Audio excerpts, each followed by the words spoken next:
We all know about the paranormal activity. So we can hear things which no one else can hear. Imagine if we could do Duradarshana without an external machine. It is called clairvoyance. Valmiki Rishi gives this description of Lanka. It is comparable to modern pub cities in the world. Hanuman reaches the palace of Ravana's queens. What did he find there? After seeing them scarcely dressed and in drunken state, Hanuman gets a doubt. Nowhere the Sattvic living could be seen, except for one house where the Shastra Chintana, the shlokas were heard, Shastra Abhyasa was going on. Can you guess whose house was that?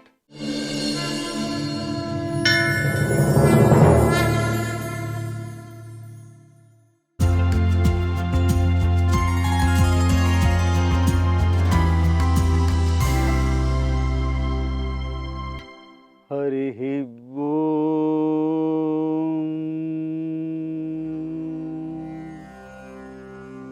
Jai Shri Ram. Welcome to this episode number 21, Wonders of Avathara.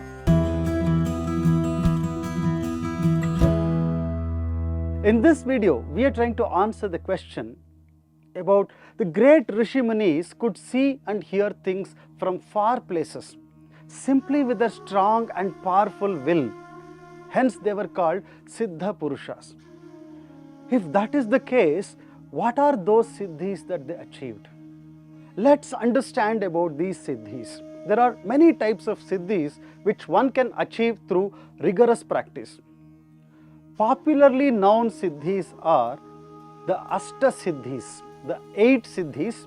These are Anima, Garima, Mahima, Lagima, Prapti, Prakamya, Ishitva, Vashitva. What is Anima? Anima is becoming smaller than the smallest, as if you can pass through this physical wall. Like a bacteria, like a virus, much smaller than that. That is Anima. That's a technique, that is a Siddhi. And what is Mahima? Mahima is becoming bigger than the biggest. You take the shape bigger than this earth, bigger than this universe. That is Mahima. What is Laghima? Laghu means light, lighter. So you are becoming lighter in weight. You may look like 80 kgs or 100 kgs, but you actually, with this technique, can only weigh in micrograms. That is Laghima. What is Garima? You may look like 40 kgs or 80 kgs, but when someone holds you, they feel they are taking a ton on their head. So that is Garima. Then there is Prapti. Prapti means getting whatever you want with just your will. Prakamya, whatever you desire, you are able to fulfill that desire. Ishitva, taking control of something or controlling someone or something. Vashitva, taking control of somebody's mind, making someone do what you want them to do without actually talking to them. So these are all different techniques which the great Rishi Munis, they had acquired these Siddhis through their tapashakti. These things we may not understand. We know what we know today is a television, Duradarshana.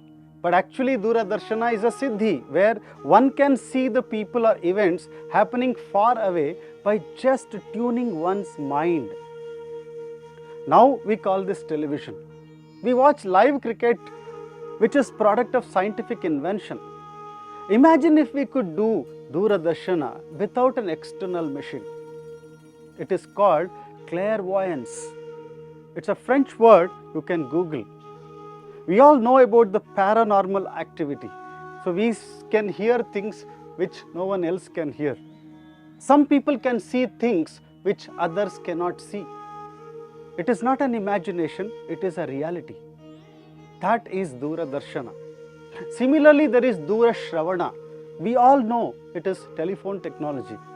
However, without a handset and network, imagine if we can hear with the training of our mind. And the term is clairaudience. Unfortunately, we have lost that ability of our mind by using external devices. We can sometimes experience this in discrete ways, these special abilities.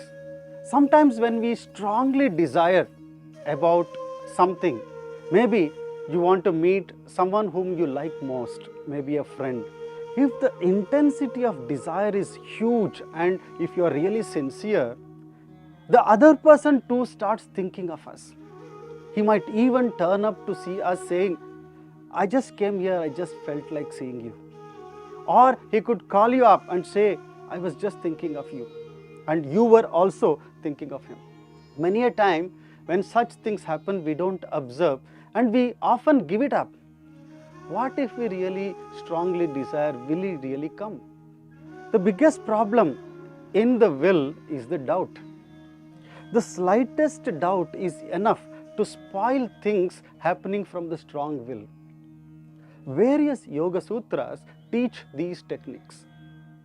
Our intellectual doubt is our biggest enemy in our sadhana. The Siddha Purushas like Rishi Munis, even for that matter Ravana, achieved these techniques through years of controlling their mind and staying in that path.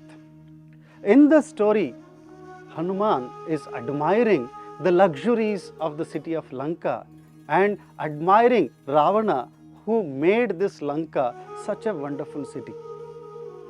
Hanuman moves around the city of Lanka.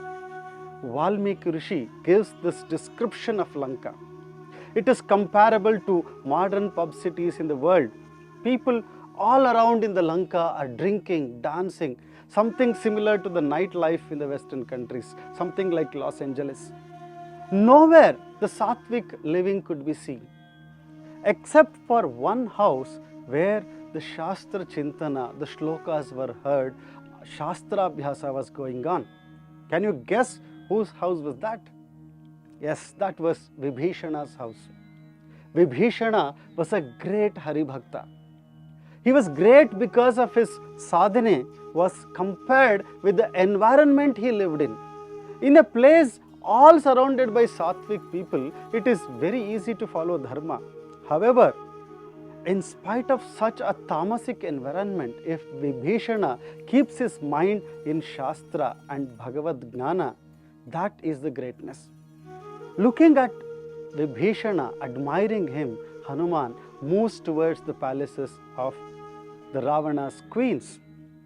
He sees hundreds of women, all drinking and dancing, some playing music, totally intoxicated. And these women are the same women whom Ravana captured from Rishi Munis, Gandharvas, and from the Pitrulokas.